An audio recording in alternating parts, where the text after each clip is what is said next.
think before we even get into your stuff, why do you think there's so many great metal that comes out of Finland? It's got to be the weather and the people in general. When the quiet ones find a way to make noise, it's usually very noisy. So it's got to be metal. Fair enough. One, two, three, four. The Brutally Delicious Podcast. The Brutally Delicious Podcast. The Brutally Delicious Podcast. The Brutally Delicious Podcast. 70,000 tons of metal. The original, the world's biggest heavy metal cruise.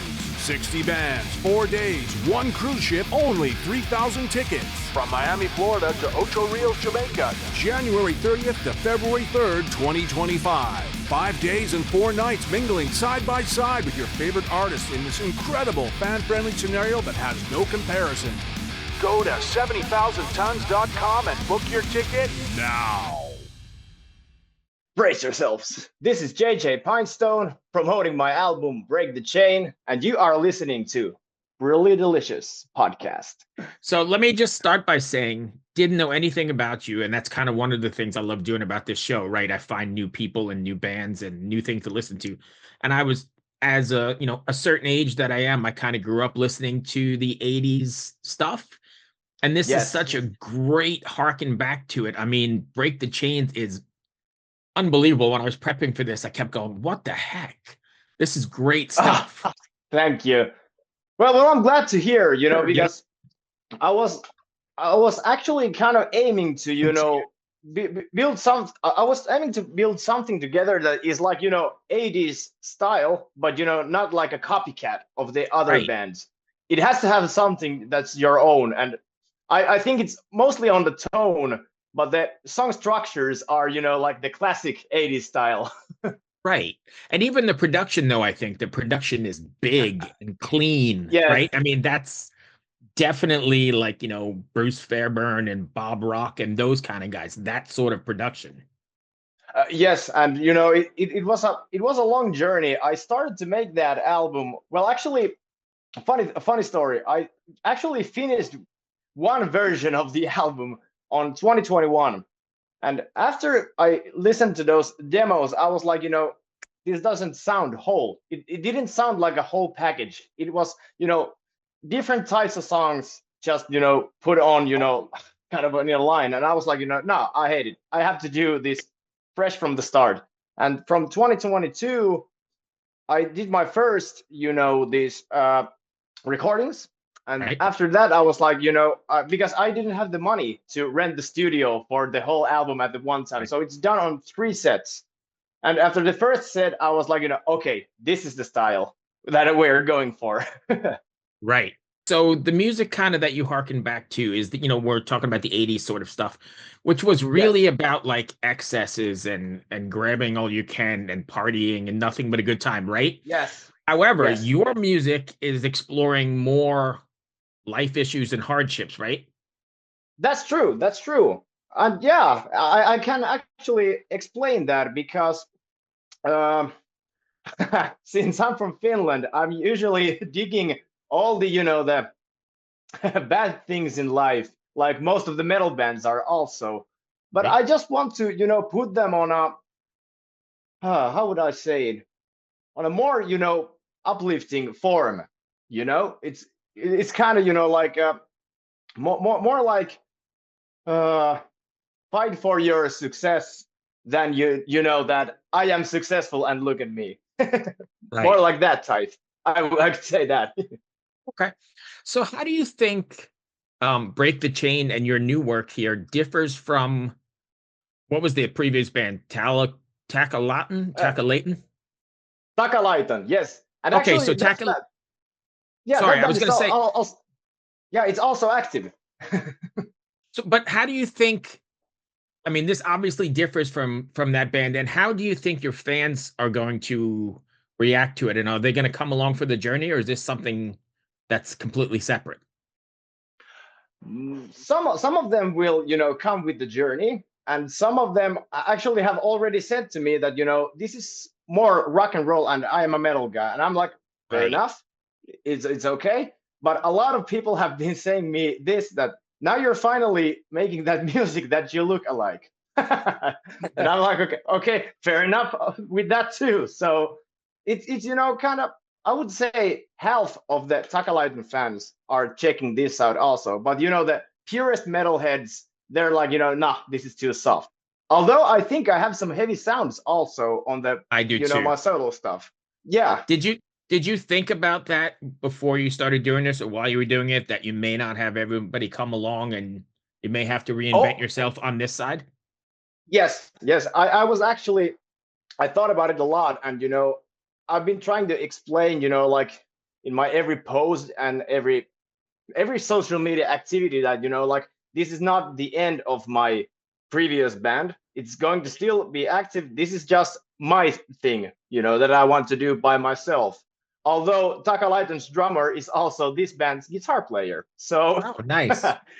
Yeah, because it's a small town. It's really hard to find, decent players. So Okay. So getting back to the record then, I mean, songs like Break the Chain and Kill Shot, they're very, at least as far as where I'm coming from, listening to them, very themed on mental health and that sort of thing. Yes. So how do you have a message or takeaway you want your fans to walk away from after listening to this record or those songs in particular? The message could be that, don't listen to the bullshit that others tell you about you and what you should be. That's the main message, I think, because like Break the Chain that's literally what I've been thinking since I was a child. We grow up, and most of your relatives and people close to you start when you're in a certain age. They start to tell you what you should do, or kind of guide you. And right. If you're not like for example, I just bought a house on last spring with my girlfriend, and people have been saying to me that that's a good thing to do. I was actually waiting when you would do that because you're close to 30. And I was like, is there a certain age where I have to own something? 25, you have to be a homeowner, right? Yes, and you should have, one or two kids at the age of like 30, 35. Right. I don't know. But, those are, the Break the Chain, the song is kind of against some standards that are set to us since we are like children. Okay. Do you feel a sense of responsibility when writing lyrics like that, or are you just writing them from your gut and then hoping people connect with it down the road? Well, not responsibility, but I want, usually when I write a song, I usually write like 3 versions, and it's usually the third or the second version that comes through, because there's usually, I write it down and then I let it sit for a couple of days, and then I read it again, and I'm like, just thinking that, does this say anything? And if it doesn't, it's time to rephrase or change some words to something more knowledgeable, or so right. I would say that I'm sending a message, but I don't feel like responsible. Like, well, Kill Shot, it's about being on a drunken rampage for weeks, and if somebody does that, I'm not taking any responsibility for doing that. Right. right. No, I get that. Yeah, on that way, All right. So when you're writing, are you writing like with the live show in mind or the live setting? Or are you writing songs for the song's sake and then going to adapt them to the live setting? That's a good question, actually, because it really depends on the song. So some of the songs are like, I'm writing, them on thinking about, how it's going to feel on the studio when I'm going to sing it. But some of the songs, I'm already thinking that how am I be able to sing this live, and kind of feeling it that would it be familiar to me. And some of the songs that I'm writing, I'm usually writing on the second paper the music video ideas. Right at the same time? Yes. Usually it has to have a kind of a storyline on it. Like on this album, On My Own, when I wrote that song, on the second, actually, it might be on the same day when I read the first part, for the music video, because I already saw the storyline on my mind. So yeah, I would say I have the live set on my mind, the studio on my mind, and the music video on my The mind. video, right? So do you shoot? I just lost my train of thought. Oh yeah, do you approach writing? So let's just take this record. You approach writing records or music with a theme in mind before you get into it, or do you just write and then kind of the theme emerges? Usually the theme comes when I'm halfway done with the songs that I've chosen to the album.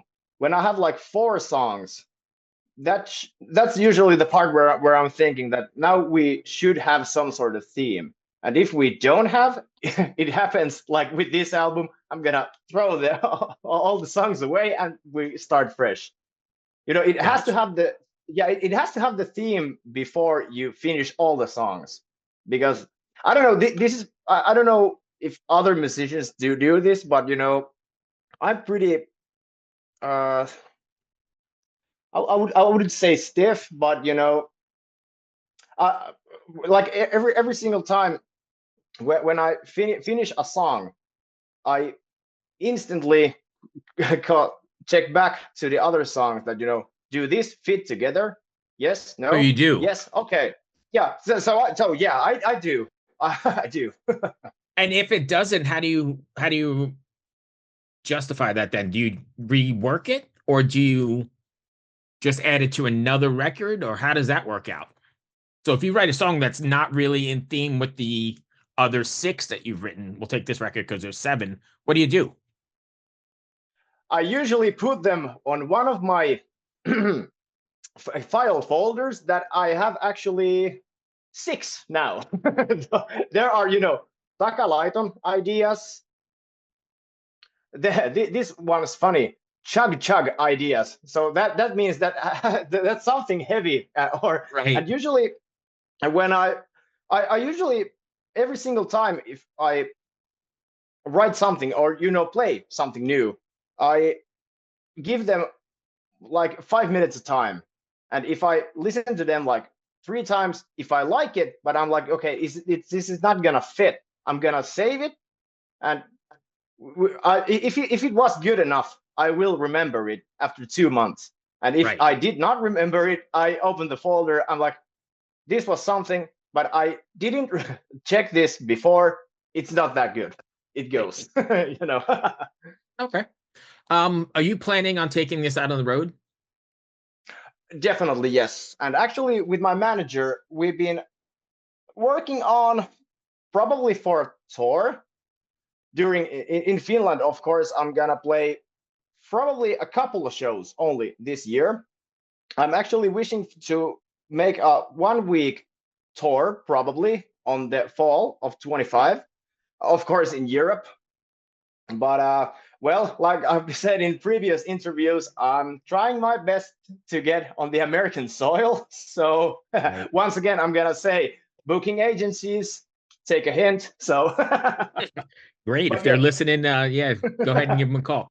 So the last one on the record stuff, and then I've got some fun stuff we'll do real quick if you don't mind. When awesome. you're writing, do you sit down to write specifically for Takalaiton or JJ Pinestone, or do you just write and then go, hey, this will fit here? Yeah, that's actually something that I almost answered before. But usually, I just grab my guitar and I play something that comes out.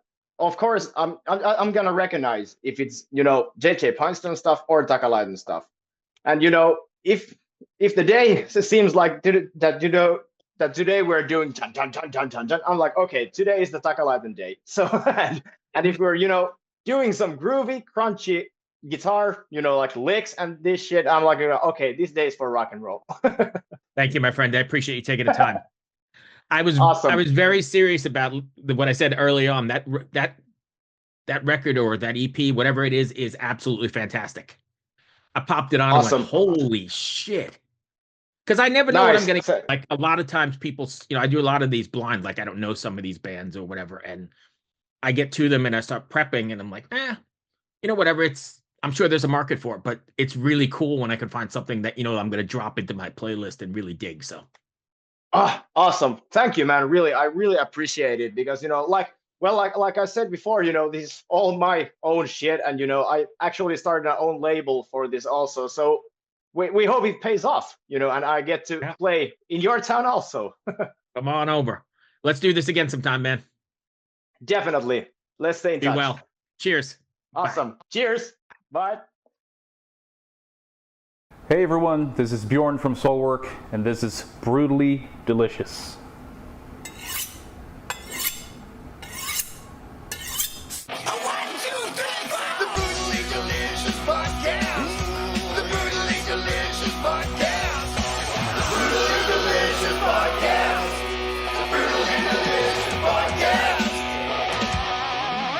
Hey there, heavy metal maniacs and kitchen crusaders.